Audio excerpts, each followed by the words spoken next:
The silence that followed her words was deafening. I sat there at my own Christmas dinner table, looking around at faces that suddenly couldn't meet my eyes. My daughter-in-law, Sarah, had just told me, in front of everyone, that I didn't contribute anything and shouldn't share what I was grateful for. The woman who had been paying their mortgage for 3 years, who had sacrificed my retirement dreams to keep their lights on, who had given up my own peace to make sure they had everything they needed. I wasn't allowed to speak about gratitude at my own table. Let me take you back to the beginning, because this story didn't start with Christmas dinner. It started 5 years ago when my son, Marcus, brought Sarah home for the first time. She was charming then, with her bright smile and her way of making everyone feel like they were the most important person in the room. She called me Mama Gloria from day one, hugged me tight, and told me how lucky Marcus was to have such a wonderful mother. I should have seen through the performance, but when you're a mother who raised her son alone after his father walked out, you want so desperately to believe that someone else can love him the way you do. The first red flag came 6 months later when they announced their engagement. Sarah pulled me aside at the celebration party and said she had a vision for their future. She wanted to start a family right away, maybe buy a house, create the perfect life. But Marcus was still finishing his master's degree, and money was tight. She looked at me with those doe eyes and said she hoped I could help them get started. Not a direct ask, mind you, just a gentle suggestion that maybe I could contribute to their down payment fund. I had been saving for years to travel after retirement. I had dreams of seeing Europe, visiting the places my grandmother used to tell me stories about. But looking at my son's face, seeing how happy he was, I made my first mistake. I gave them $15,000 for their down payment. Sarah cried tears of joy and promised me I would always have a place in their home. She said I was the most generous mother-in-law in the world. The requests started small after that. Could I help with the wedding costs because they wanted something special? Could I assist with their honeymoon because they deserved a perfect start? Could I contribute to Sarah's student loans because it would help their credit score? Each time, Sarah had a perfectly reasonable explanation. And each time, Marcus would look at me with those eyes that reminded me of the little boy who used to crawl into my bed during thunderstorms. By the time they bought their dream house, I had given them over $40,000. My retirement account was nearly empty, but I told myself it was an investment in my son's happiness. Sarah made sure to invite me to their housewarming party, where she introduced me to everyone as the most supportive mother-in-law who had made their dreams possible.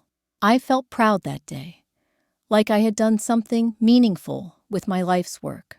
Then the children came. First little Emma, then baby James, 2 years later. Sarah quit her job to stay home with them, which meant Marcus was carrying the full financial load on his teacher's salary. The requests became more frequent and more urgent. Could I help with daycare costs? Could I cover their car payment this month? Could I assist with groceries because formula was so expensive? Each request came with a sob story about how hard they were struggling, how they were doing their best, but just couldn't make ends meet. I found myself paying their mortgage more often than not. I covered their utility bills, their insurance premiums, their credit card payments. When Emma needed dental work, I paid for it. When James had to go to the emergency room, I covered the deductible. When their air conditioner broke in the middle of summer, I bought them a new one. I was financing their entire life while watching my own savings disappear. But the worst part wasn't the money. It was how I started to disappear from their lives, except when they needed something. Family dinners became rare, unless Sarah needed to butter me up for another request. Phone calls from Marcus dried up, unless there was a financial emergency. When I suggested family activities, Sarah always had an excuse about why it wouldn't work. But when they needed money, suddenly, I was the most important person in their world. I started to notice how Sarah spoke to me when other people were around versus when we were alone. In public, I was the amazing mother-in-law who had done so much for their family. In private, her requests came with subtle threats about how Marcus was stressed, how the children needed stability, how it would be such a shame if their marriage suffered because of financial pressure. She never said I was obligated to help, but she made sure I understood what would happen if I didn't. The isolation crept in slowly. My friends stopped calling because I always had to cancel plans to help Marcus and Sarah with some crisis. My sister tried to warn me that I was being used, but I defended them because I couldn't bear to admit that my own son might be taking advantage of me. I told myself that family meant sacrifice, that this was what mothers did, that their gratitude and love made it all worthwhile. But gratitude became scarce as the months turned into years. Sarah stopped thanking me for the money, treating it instead like an allowance she was entitled to receive. Marcus stopped calling to check on me unless he needed something. When I suggested they might be able to handle some expenses on their own, now that Marcus had gotten a promotion, Sarah reminded me how expensive it was to raise children and how selfish it would be for me to pull back my support when they needed it most. 3 months before that Christmas dinner, I made what I thought would be my final grand gesture. I had been living in the same house for 25 years. The house where Marcus grew up, the house filled with memories of birthday parties and homework sessions and bedtime stories. It was paid off completely, worth about $300,000 in the current market. I had been thinking about downsizing anyway, moving to a smaller place that would be easier to maintain as I got older. Sarah had been dropping hints about how wonderful it would be if the children could inherit the family home someday, how it would provide security for their future. She painted this beautiful picture of Emma and James playing in the same backyard where their father had learned to ride a bike, of Christmas mornings in the living room where Marcus had opened presents as a child. She made it sound like I would be creating a legacy, ensuring that our family history would continue in the place where it all began. I decided to transfer the deed to Marcus and Sarah as a Christmas surprise. I spent weeks with lawyers, getting all the paperwork ready, planning how I would announce it at Christmas dinner. I pictured their faces when I told them, imagined how grateful they would be, how this gesture would finally prove my love and secure my place in their family forever. I was going to give them everything I had left, holding back only enough to rent a small apartment somewhere nearby. But as Christmas approached, something started to feel different. Sarah's requests for money had become demands. Her tone when she called was sharp and impatient. When I mentioned that I was looking forward to spending Christmas with the family, she sighed and said she hoped I wouldn't expect too much attention because they had a lot to manage with the children's schedules and her family visiting too. Her family. That was another source of pain I had learned to swallow quietly. Sarah's parents lived across the country, but when they visited, they were treated like royalty. Sarah would spend weeks preparing for their arrival, cooking elaborate meals, planning special outings, making sure every detail was perfect. Her mother was grandmother extraordinaire, getting the best seat at dinner, being consulted on every decision about the children, having her opinions valued and respected. Her father was the wise patriarch whose advice was sought on everything from career moves to home repairs. Meanwhile, I was the woman who wrote the checks. I was invited to events when my financial contribution was needed and forgotten when the real celebrating began. I watched Sarah post photos on social media of cozy family moments that somehow never included me, even when I had paid for the activities they were enjoying. I saw my grandchildren being taught to run to their other grandmother for comfort and guidance, while I remained the stranger who showed up with presents and left quietly when the real family time began. The morning of Christmas dinner, I woke up with an excitement I hadn't felt in years. Today was going to be different. Today, I was going to surprise them with the greatest gift I could imagine. And finally, they would understand how much I love them. I dressed carefully in my best red dress, the one Marcus had complimented years ago. I wrapped the deed transfer papers in beautiful gold paper with a velvet bow. I practiced the little speech I was going to give about family legacy and love and creating something lasting for the grandchildren. When I arrived at their house, Sarah barely looked up from her cooking. She pointed toward the living room where Marcus was watching football and told me to make myself useful by keeping the children occupied. I spent the next hour playing with Emma and James, reading them stories, listening to their excitement about Santa's visit the night before. These were the moments I treasured most, when their innocent love reminded me why I had given so much to ensure their security and happiness. Dinner was beautiful. Sarah had outdone herself with the decorations, the perfectly set table, the delicious food that filled the house with warmth and the promise of celebration. Her parents were there, of course, holding court at the head of the table, regaling everyone with stories of their recent cruise and their plans for the new year. I sat quietly, waiting for my moment, clutching the wrapped deed papers in my lap like a secret that would change everything. After the main course, Sarah stood up and clinked her wine glass with her fork. She announced that before dessert, she wanted everyone to go around the table and share what they were most grateful for this year. It was a lovely tradition, one that made my heart swell with anticipation. This was perfect.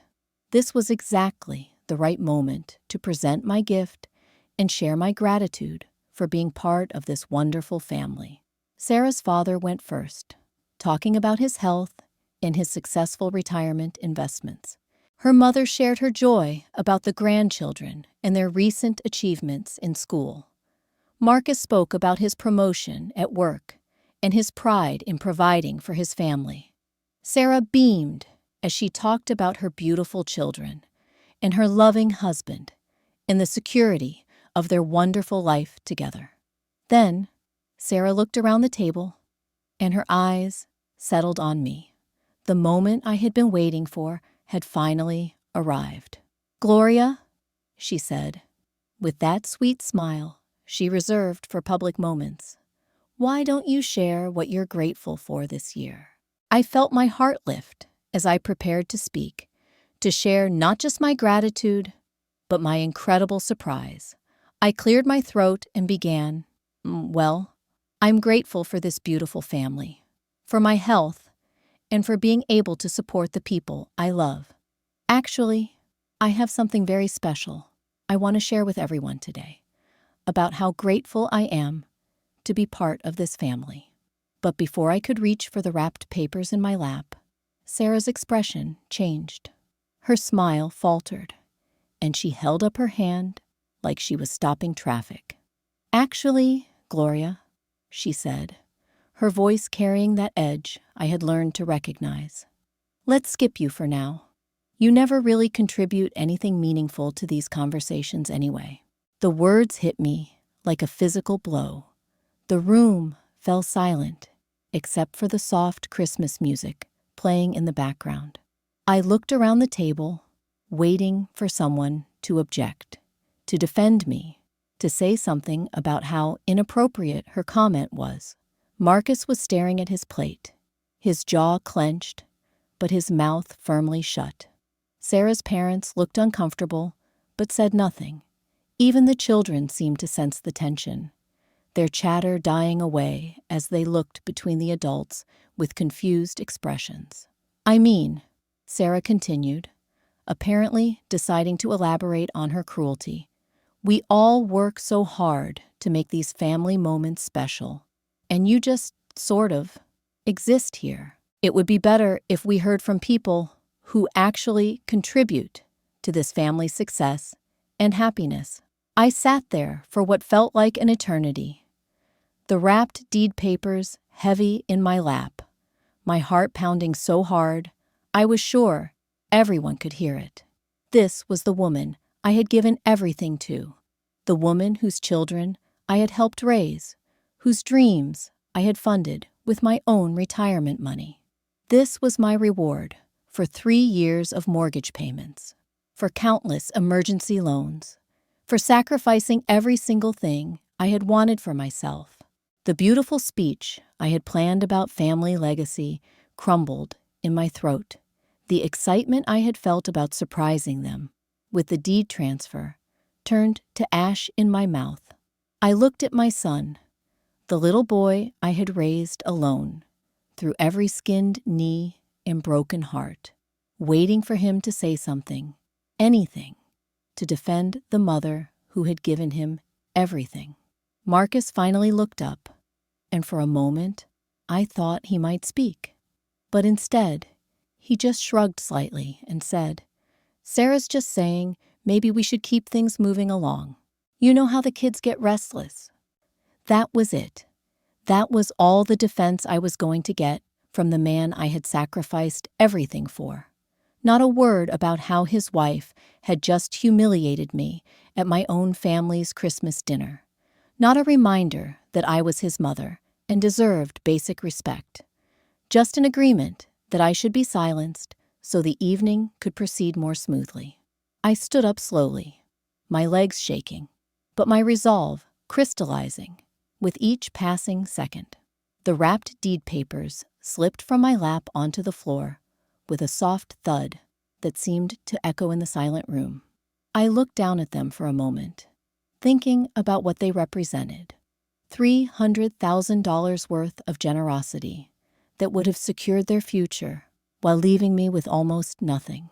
You're absolutely right, Sarah, I said quietly, my voice surprisingly steady. I don't contribute anything meaningful to this family, so I'm going to contribute the most meaningful thing I can think of right now. Everyone was staring at me, waiting to see what I would do next.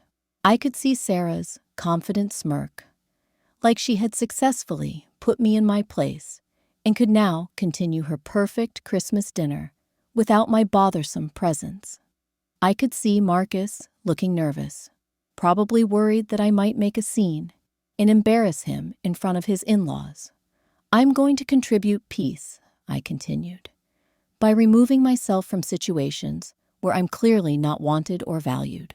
I walked around the table, my head held high, and picked up my purse from the kitchen counter. Behind me, I could hear Sarah starting to say something, probably realizing that her public humiliation of me might have consequences she hadn't considered. But I didn't turn around. I didn't give her the satisfaction of seeing how deeply her words had cut me. As I reached the front door, I heard Marcus call out, "Mom, wait, don't leave like this." I paused with my hand on the doorknob, looking back at the dining room where my family sat around their perfect table with their perfect Christmas dinner. Like what, Marcus? I asked. Like someone who's been told she doesn't contribute anything? Like someone who's been publicly humiliated by the woman whose life I've been financing for years? You're right. I shouldn't leave like this. I should leave like someone who finally understands her worth. And I walked out into the cold December evening, closing the door firmly behind me. The wrapped deed papers remained on the dining room floor, a symbol of the generosity that had been rejected before it could even be offered. I drove straight to my lawyer's office, even though it was Christmas Day. I called his emergency number, the one he had given me for urgent matters. When he answered, I could hear his own family celebration in the background. But he listened patiently as I explained what had happened and what I needed to do. "Gloria," he said gently, "are you sure you want to make this decision tonight? Maybe you should sleep on it. Give everyone a chance to cool down." But I had never been more certain of anything in my life. "I've been sleeping on it for 3 years," I told him. "I've been sleeping on it every time they treated me like an ATM instead of a family member.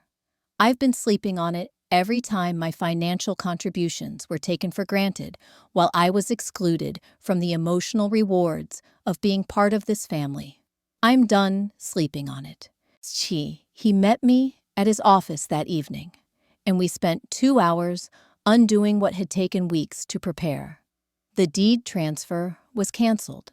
The gift that would have secured their future and left me nearly homeless was returned to the safety of my own name.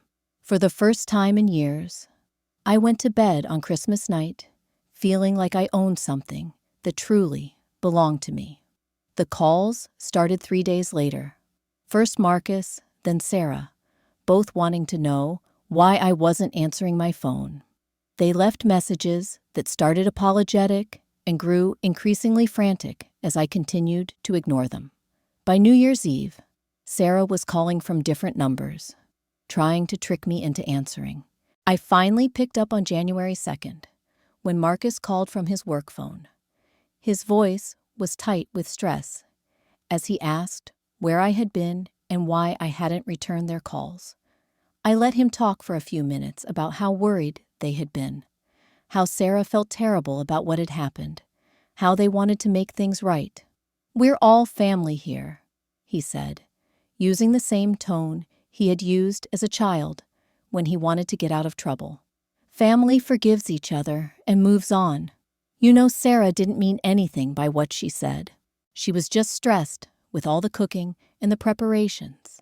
I listened to his excuses, his attempts to minimize what had happened, his expectation that I would simply absorb the humiliation and return to my role as their silent financial supporter. When he finished his speech about family forgiveness, I asked him a simple question. "Marcus, in all your talk about family and forgiveness, have you once asked how I'm doing? Have you once acknowledged that what Sarah said was cruel and unnecessary? Have you once considered that maybe you should be apologizing to me instead of making excuses for your wife?" The silence on the other end told me everything I needed to know. Even now, even after I had been publicly humiliated at their Christmas table, his primary concern was managing my reaction rather than addressing their behavior. "Look, Mom," he said finally, "Sarah's willing to apologize if that's what you need to hear. We can have a do-over dinner this weekend. Make it up to you. But you can't just disappear on us like this. We depend on you." There it was, the truth that had been lurking beneath every conversation we had had for the past 3 years. They depended on me, not loved me, not valued me, not cherished me. They depended on me, like a utility company or a bank account or any other service provider that needed to be managed and maintained, but never truly appreciated. "We depend on you." Those words echoed in my mind long after I hung up the phone. Not, "We love you," or "We miss you," or "We're sorry we hurt you." "We depend on you." Like I was a piece of machinery that had temporarily malfunctioned and needed to be coaxed back into service. I sat in my quiet house for the rest of that day, really looking around at what my life had become. The walls were bare because I had sold most of my artwork to help pay for Emma's private school tuition. The furniture was old and worn because every time I thought about replacing something, another crisis would arise that required my financial attention. My refrigerator was nearly empty because I had gotten into the habit of eating simple meals so I could afford to keep their refrigerator full.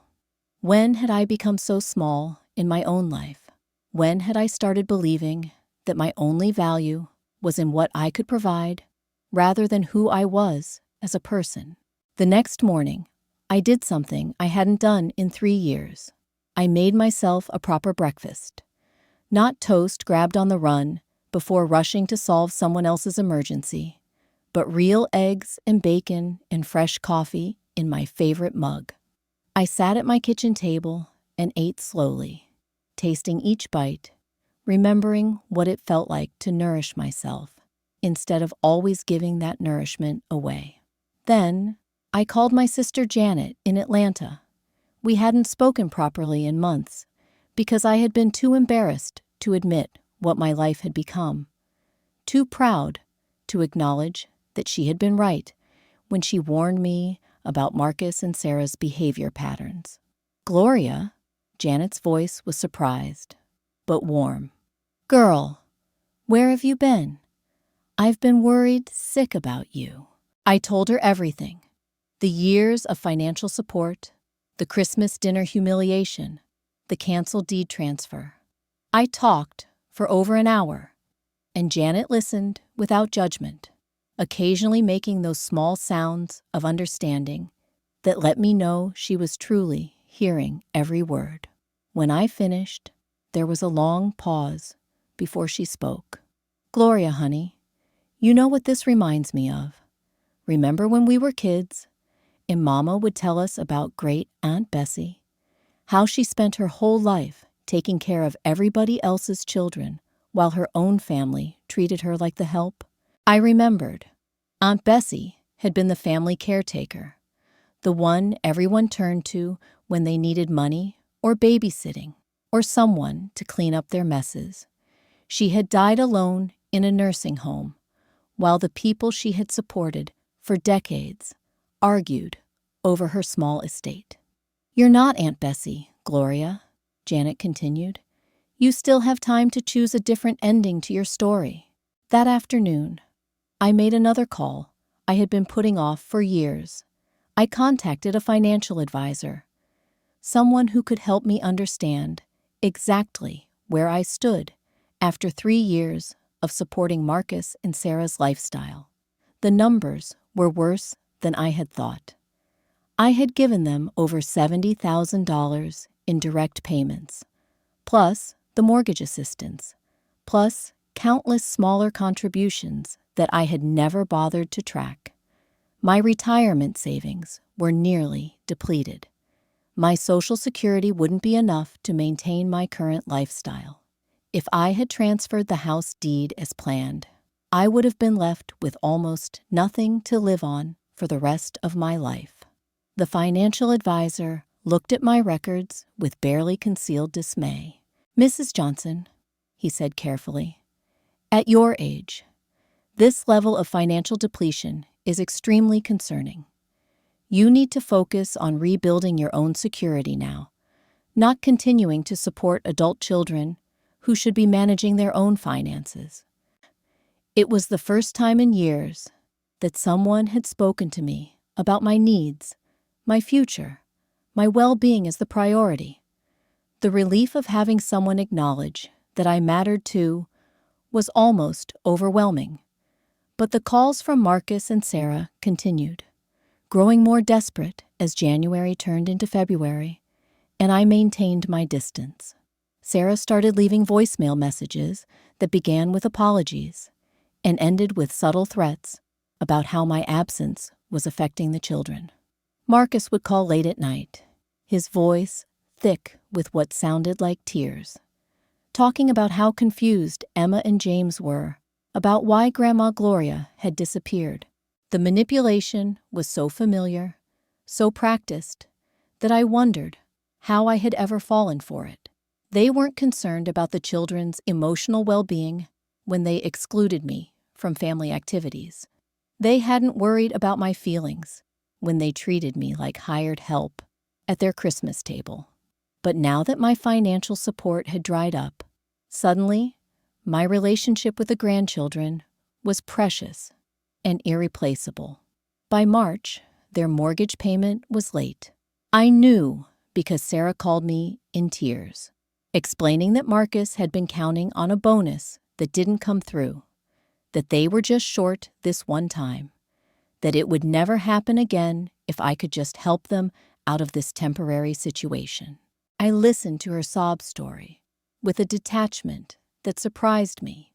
6 months ago, I would have been racing to the bank to transfer money before they faced any consequences. Now, I found myself analyzing her words like a scientist studying a specimen. The performance was impressive, I had to admit. The trembling voice, the strategic pauses, the careful emphasis on words like temporary and never again. "Sarah," I said when she finished her dramatic presentation, "I'm not going to help you with the mortgage." The crying stopped abruptly. "What do you mean, you're not going to help?" "Gloria, we could lose the house. The children could be homeless." "The children won't be homeless," I replied calmly. "You and Marcus are both educated adults with jobs. You'll figure out a solution that doesn't involve my bank account." "But you always help us," she said, and I could hear the confusion in her voice. This wasn't following the script she was used to. "Your family. Family helps family." "You're absolutely right," I agreed. "Family does help family. Family also treats family with respect and kindness. Family doesn't humiliate family members at Christmas dinner. Family doesn't exclude family from important moments while expecting financial support. You taught me that I'm not really family, Sarah. I'm just a source of funding, so I'm behaving accordingly." The call ended with Sarah screaming at me about how selfish I was being, how I was punishing innocent children for one small mistake, how I had changed into someone cold and unrecognizable. I hung up, feeling strangely peaceful. For the first time in our relationship, I had heard her real voice, the one without the sweet manipulation, the one that revealed exactly how she saw me. Marcus called 2 hours later, his approach more calculated than his wife's emotional outburst. He started with childhood memories, reminding me of the sacrifices I had made to raise him alone, the close bond we had shared before Sarah entered our lives. He talked about responsibility and family legacy and the importance of ensuring his children had the same security he had grown up with. "Mom, I know Sarah was out of line at Christmas," he said, finally acknowledging what had happened. "But you can't punish me and the kids for her mistake. You know I've always appreciated everything you've done for us. You know you mean the world to me." It was a good speech, practiced and heartfelt sounding. If he had given it 3 months earlier, it might have worked. But I had spent the winter learning to distinguish between genuine emotion and skilled manipulation. I had spent long nights thinking about the difference between being loved and being used. "Marcus," I said quietly, "if I mean the world to you, why did you sit silently while your wife humiliated me at Christmas dinner? If I mean the world to you, why haven't you called me once in the past 3 years just to see how I was doing? If I mean the world to you, why is the first time you're acknowledging Sarah's behavior now that you need money?" He didn't have good answers for those questions. Instead, he shifted tactics, talking about the stress he was under at work, the pressure of supporting a family, the way financial problems were affecting his marriage and his health. Every sentence was designed to make me feel guilty for not rescuing them from the consequences of their own choices. "I raised you to be independent and strong," I told him. "I worked 2 jobs to pay for your education, so you could build a good life for yourself. I didn't sacrifice all those years, so you could become a man who depends on his mother to pay his bills. I'm disappointed in what you've become, Marcus, but I'm not going to enable it anymore. April brought foreclosure notices. I knew because Marcus showed up at my door unannounced, the legal papers in his hand, his face red with anger and desperation. He pushed past me into my living room and threw the documents on my coffee table like evidence in a courtroom. "Are you happy now?" he demanded. "Are you satisfied? They're going to take our house. Your grandchildren are going to be homeless because their grandmother decided to be petty and vindictive." I looked at my son, this man I had raised with such love and hope, and saw a stranger, the little boy who used to bring me dandelions and tell me I was the most beautiful woman in the world, had become someone who would blame his own mother for his financial failures. The child I had sung to sleep every night had grown into an adult who felt entitled to my money and enraged when it wasn't freely given. "Marcus," I said, sitting down calmly while he paced my living room like a caged animal, "I have been supporting your family financially for 3 years. In that time, how much money have you saved? How much have you reduced your expenses? How much effort have you put into living within your means?" "That's not the point," he snapped. "The point is that we needed help, and you provided it. You can't just cut us off without warning." "I gave you 3 years of warning," I replied. "Every month when I paid your bills, I was warning you that this arrangement couldn't continue forever. Every time I covered your expenses, I was giving you an opportunity to get your finances in order. Instead, you used my support as an excuse to avoid making difficult decisions." He stared at me like I was speaking a foreign language. The concept that my financial assistance had been temporary, that he was expected to eventually become self-sufficient, seemed genuinely shocking to him. In his mind, my money was simply part of his family's budget, as reliable and permanent as his salary. "You're being cruel," he said finally. "Mom, I never thought you could be this cold. What happened to the woman who would do anything for her family?" "She learned that family is supposed to be a two-way street," I answered. "She learned that love without respect is just exploitation with a prettier name." Sarah appeared in my doorway then, apparently having waited in the car while Marcus made his initial assault. She was carrying baby James, using him as both shield and weapon, knowing I wouldn't want to argue in front of the child. Emma stood behind her, confused and frightened by the adult tension she could feel, but not understand. "Please, Gloria," Sarah said, her voice soft and broken. "I know I made a mistake at Christmas. I was overwhelmed, and I said something stupid. But you can't punish the children for my error in judgment." She was good, I had to admit. The performance was flawless, complete with trembling chin and eyes bright with unshed tears. If I hadn't spent months analyzing every manipulation she had used over the years, I might have been moved by her apparent remorse. But I had learned to see through the theater. This wasn't genuine regret about her behavior. This was strategic remorse, carefully deployed to achieve a specific financial outcome. The proof was in what she didn't say. No acknowledgement of the years of taking me for granted. No recognition of how her words had made me feel. No promise to treat me differently in the future. Just a vague apology designed to reopen my checkbook. "Sarah," I said, looking directly at her while keeping my voice gentle for the children's sake. "I'm not punishing anyone. I'm simply no longer volunteering to solve problems that adults should handle themselves. But we can't handle this ourselves," Marcus interjected, his voice rising. "The mortgage payment is $1,200. My salary barely covers our other expenses.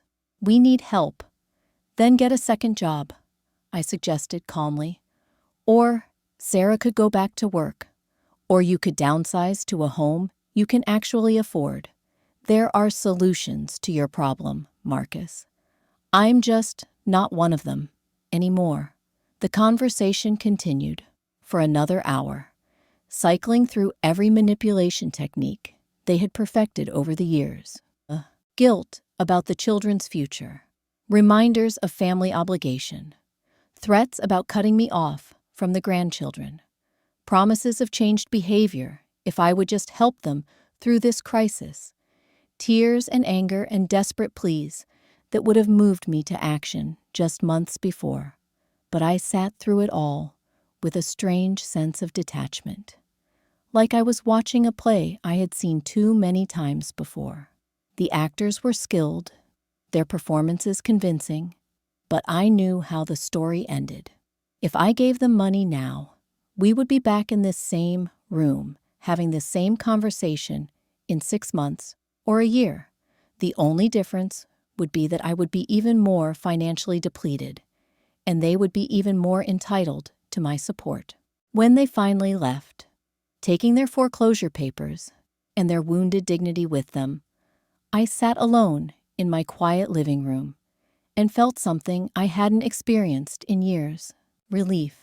Pure, uncomplicated relief that someone else's crisis was no longer automatically my emergency to solve.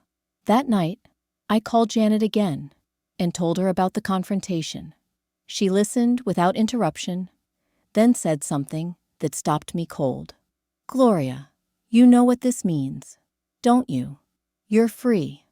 For the first time in 3 years, maybe for the first time in your life, you're free to put yourself first." Free. I had been so focused on the pain of losing my relationship with Marcus and Sarah, so consumed with the guilt of not rescuing them from their financial problems, that I hadn't recognized what I had gained. I was free from the constant anxiety about their next crisis, free from the exhausting cycle of manipulation and guilt, free from the soul-crushing experience of being valued only for what I could provide rather than who I was as a person. The foreclosure process took 3 months. During that time, Marcus and Sarah tried every approach they could think of to change my mind. They sent the children to my door with handmade cards asking why Grandma Gloria didn't love them anymore. They had Marcus's old friends call me to talk about family loyalty and Christian forgiveness. Sarah even tried to get my pastor involved, painting me as a heartless woman who was abandoning her family in their time of need. But I had found something stronger than their manipulation. I had found my own voice, my own worth, my own right to exist as something more than a source of funding for other people's dreams. Every day that I successfully resisted their pressure was a day I chose myself, and that choice was becoming easier with practice. The house they lost wasn't just any house. It was the 4-bedroom colonial with the wraparound porch that Sarah had insisted they needed for entertaining. The one with the gourmet kitchen where she had humiliated me at Christmas dinner. The one with the perfect backyard where Emma and James played while their parents lived beyond their means on my retirement savings. I heard through Janet, who heard through her neighbor's cousin, that they had moved into a cramped 2-bedroom apartment across town. Sarah had to get a job at a retail store, working evenings and weekends while Marcus struggled to manage the children alone. The perfect life they had built on my generosity had crumbled the moment my support disappeared. I wish I could say I felt sorry for them, but the truth was more complicated. I felt sad for the children, confused and displaced through no fault of their own. But for Marcus and Sarah, what I felt was something closer to justice. They had spent 3 years treating me like their personal bank account, and now they were learning what life looked like when you actually had to live within your means. The calls stopped after the foreclosure was finalized. No more desperate voicemails, No more staged apologies. No more threats disguised as concerns about family relationships. The silence was profound, and I realized that without a financial crisis to bond us together, we had no relationship at all. 3 years of regular contact, and it had all been transactional. I used that summer to rediscover who I was, without their constant needs, draining my energy and resources. I painted my living room a warm yellow that made me smile every morning. I bought fresh flowers for my kitchen table every week, something I had stopped doing because every $20 mattered when I was supporting 2 households. I took a watercolor class at the community center and remembered how much I loved creating something beautiful just for the joy of it. My financial advisor helped me create a budget that prioritized my own security for the first time in years. We calculated that if I was careful, I could afford to travel again. Nothing extravagant, but maybe a week in the mountains or a long weekend visiting Janet in Atlanta.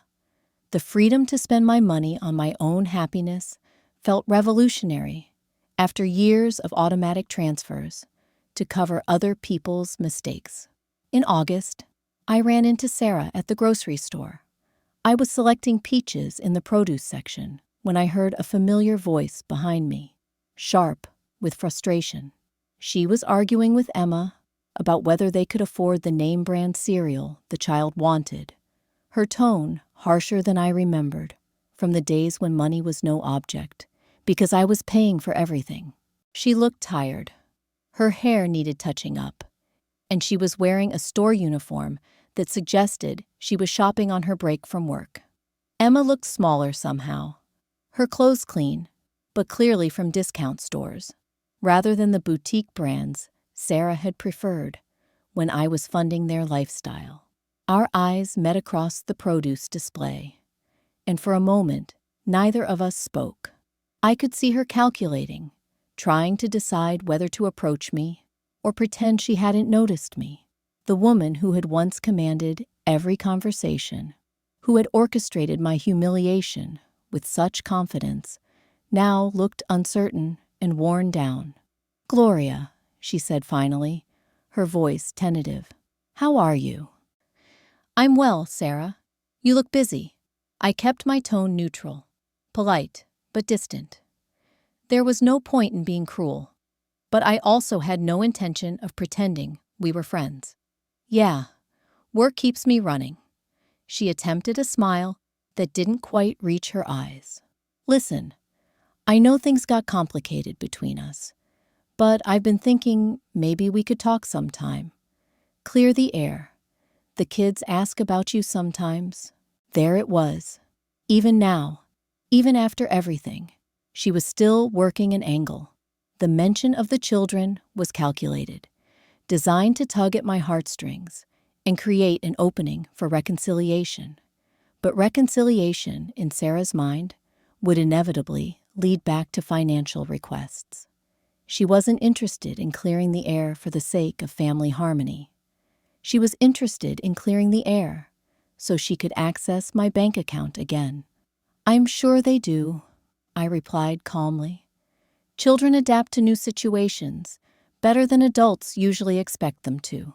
She waited for me to say more, to show some sign that I missed them too, that the door might be open for renewed contact. When I simply continued selecting peaches, she tried another approach. "Marcus has been struggling with everything. The stress of the new living situation. Working extra hours to make ends meet. He misses having you in his life." "I'm sure he does," I said, placing 3 perfect peaches in my basket. Financial stress can be very difficult. The barb hit its target. Sarah's face flushed, and I could see her fighting between anger and the need to maintain her diplomatic facade. She couldn't afford to offend me completely, not when their circumstances were so precarious, but my refusal to engage with her emotional manipulation was clearly frustrating. "Look, I know I said some things at Christmas that were hurtful," she said, her voice dropping to what she probably thought was a sincere whisper. I was overwhelmed with hosting everyone, and I spoke without thinking. I never meant to make you feel unwelcome. It was a better apology than I had expected, though still carefully crafted to minimize her responsibility. She hadn't meant to make me feel unwelcome, as if my hurt feelings were an unfortunate side effect of stress, rather than the predictable result of deliberate cruelty.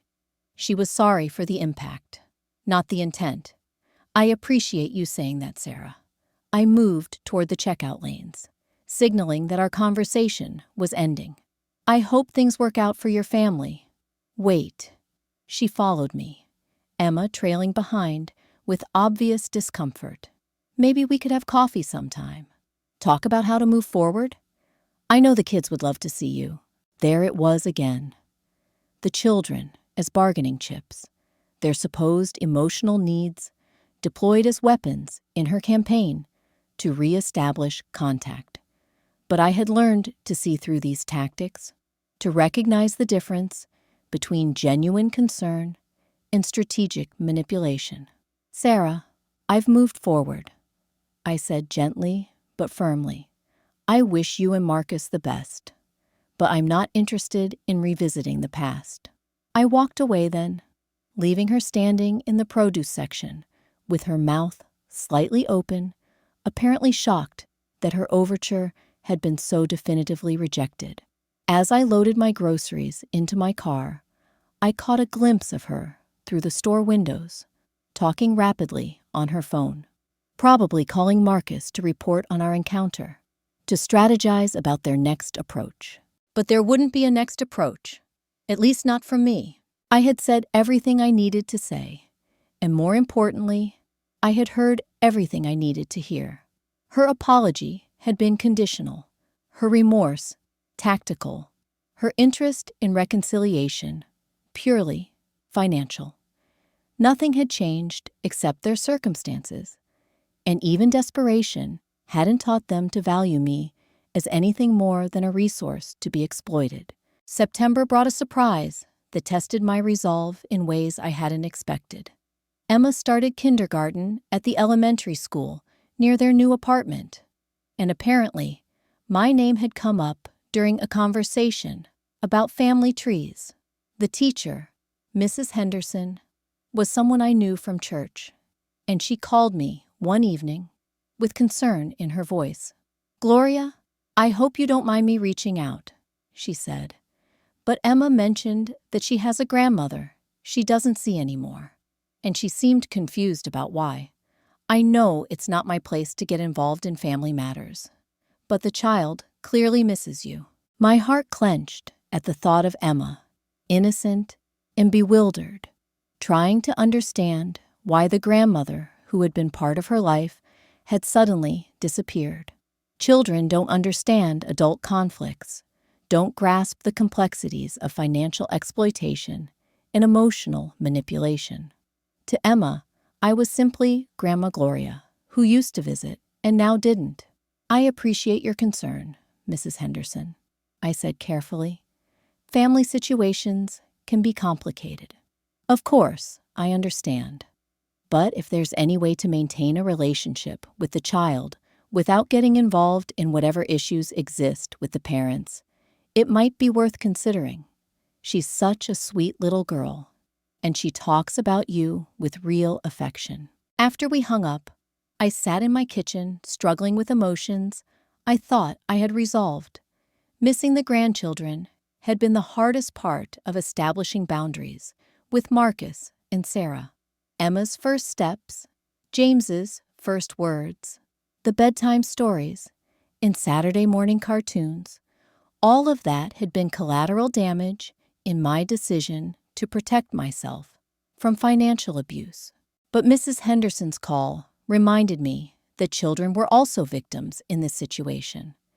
They hadn't chosen parents who lived beyond their means or who treated family members as funding sources. They hadn't participated in the manipulation and exploitation that had characterized my relationship with Marcus and Sarah. They were simply children who loved their grandmother and couldn't understand why she had vanished from their lives. I spent weeks wrestling with the question of whether I could maintain a relationship with Emma and James without reopening the door to their parents' financial demands. Could I be a grandmother to them without becoming an ATM for their family? Was it possible to love the children while maintaining boundaries with the adults who would inevitably see any contact as an opportunity for renewed exploitation? The answer came to me gradually, through conversations with Janet and my new friends from the watercolor class. They helped me understand that loving the children didn't require me to sacrifice my own well-being or enable their parents' poor choices. I could be a presence in Emma and James's lives without being a source of funding for Marcus and Sarah's lifestyle. I started small. I sent birthday cards with modest gifts, nothing that could be interpreted as the beginning of renewed financial support. I attended Emma's school Halloween party as a volunteer grandmother, helping with crafts and enjoying her excitement at seeing me there. I took both children to the zoo one Saturday with Marcus and Sarah's grudging permission and spent the afternoon remembering why I had loved being a grandmother in the first place. The children were delighted to have me back in their lives, but they had clearly been coached about not asking for things or mentioning money. Emma was careful to say thank you for every small gesture, and James was unusually well behaved, as if he understood that any misbehavior might cause me to disappear again. It broke my heart to see them walking on eggshells, trying to be perfect enough to keep their grandmother's love. "Grandma Gloria," Emma said during our zoo visit, "Mama says we can't ask you for stuff anymore because you need your money for important things. But I don't need stuff. I just want you to come see my school pictures and maybe read me stories sometimes." Her innocent words cut deeper than any of Sarah's manipulations ever had. This child had been taught that love came with conditions, that relationships were transactional, that she needed to earn affection through good behavior and low expectations.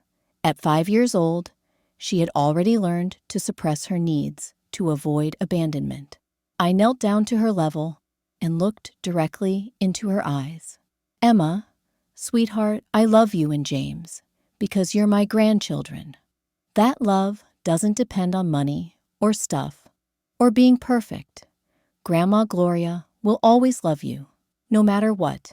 She hugged me then with the fierce intensity of a child who had been afraid of losing something precious. Over her shoulder, I could see James watching us with the solemn expression of a toddler who understood more than he could articulate.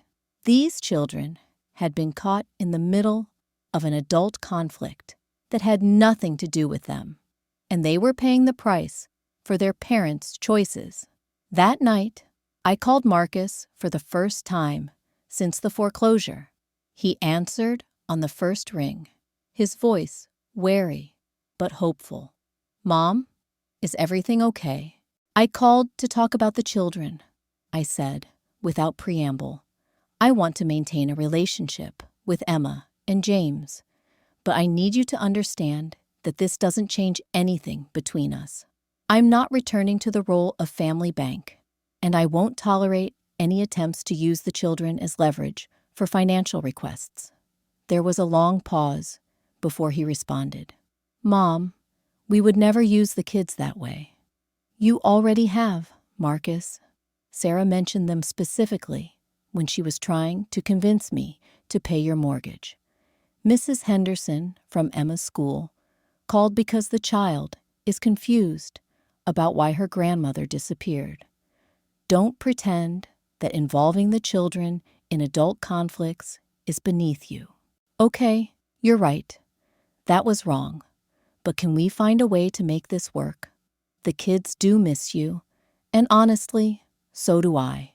His voice carried what sounded like genuine emotion, but I had learned to be skeptical of performances that were designed to manipulate my feelings. Missing me was easy when it didn't cost anything. The real test would be whether he could accept my boundaries when they conflicted with his wants. "Here's how it will work," I said firmly. "I'll see the children regularly, but always on my terms and my schedule. I won't be providing transportation, meals, or activities that strain your budget, because I won't be paying for anything beyond small gifts and occasional outings that I choose. If either you or Sarah makes a single request for money or tries to use my relationship with the children to pressure me in any way, all contact stops immediately." "Those terms seem pretty harsh, Mom." "They're protective, not harsh. I've learned that I need clear boundaries to maintain healthy relationships. If you can't respect those boundaries, then we don't have a relationship to maintain." We talked for another 20 minutes, establishing specific guidelines about visits, communication, and expectations. Marcus agreed to everything I asked for, though I could hear the reluctance in his voice. He was hoping, I knew, that time and proximity would eventually soften my resolve, that my love for the grandchildren would gradually reopen the door to financial support. But I had spent months learning to distinguish between hope and delusion, between love and exploitation. I could love Emma and James without enabling their parents' irresponsibility. I could be a grandmother without being a victim. The arrangement worked better than I had expected. I saw the children twice a month, taking them to parks and libraries and museums, helping Emma with homework, reading bedtime stories when I stayed for dinner.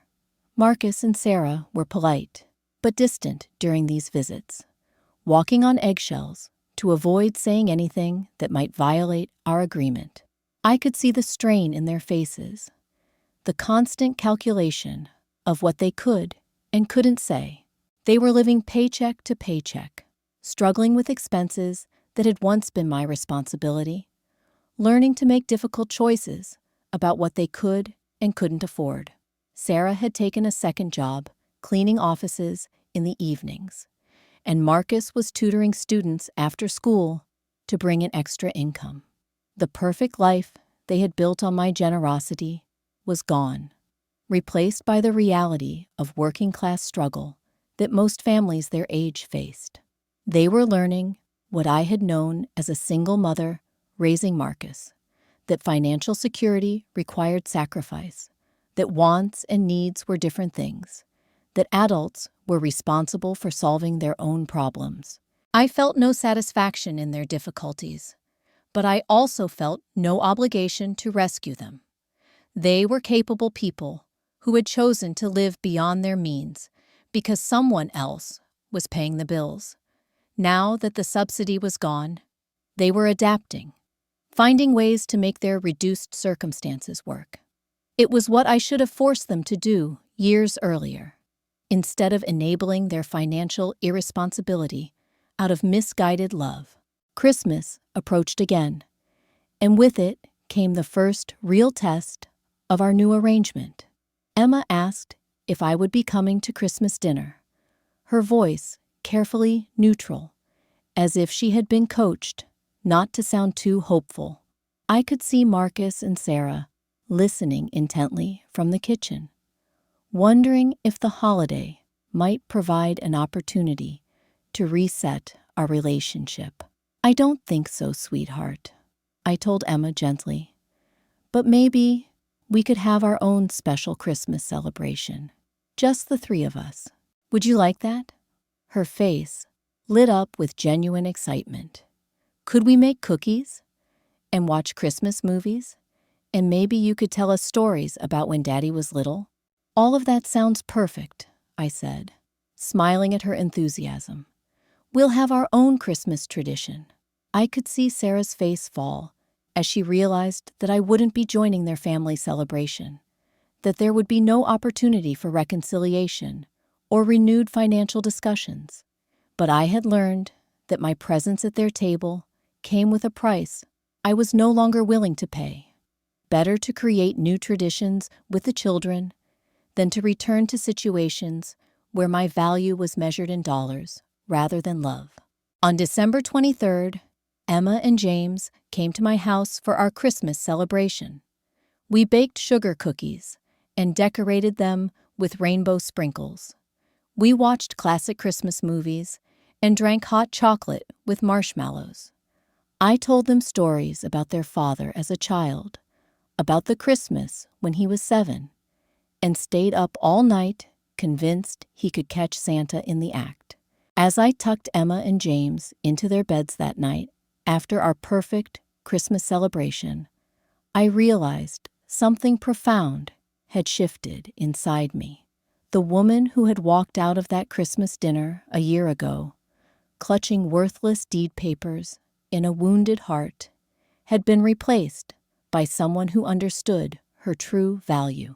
I had learned that real love doesn't come with invoices, that genuine family doesn't treat you like a subscription service they can cancel when convenient. Sometimes people ask me if I regret my decision, if I miss the old relationship with Marcus and Sarah. The answer is simple. I don't miss being used. I don't miss financing dreams that had no room for the dreamer. I don't miss being invisible until bill time arrived. What I found instead was something far more precious: peace, self-respect, and the understanding that removing yourself from toxicity isn't giving up on family. It's giving yourself permission to live. Today, I sleep soundly knowing my money is mine. My choices are mine, and my love is given freely rather than extracted through guilt. That's the greatest gift I ever gave myself.